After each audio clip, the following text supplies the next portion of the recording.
Well, been going for a few hours now and nothing but junk, absolute bits and pieces of junk. But just come across another signal and whacked a little pick in the ground, and we've got a little buckle, or one half of a sash buckle. So I'll give you a look. Best found in the last couple of hours. I'll probably head home soon.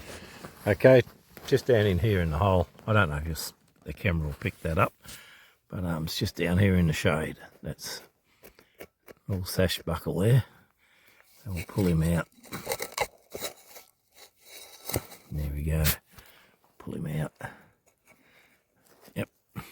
More, it's a bit bent. But there you go.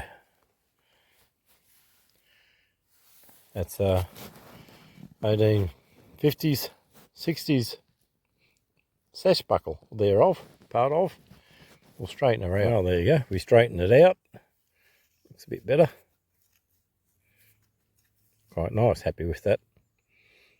But very hard to find now.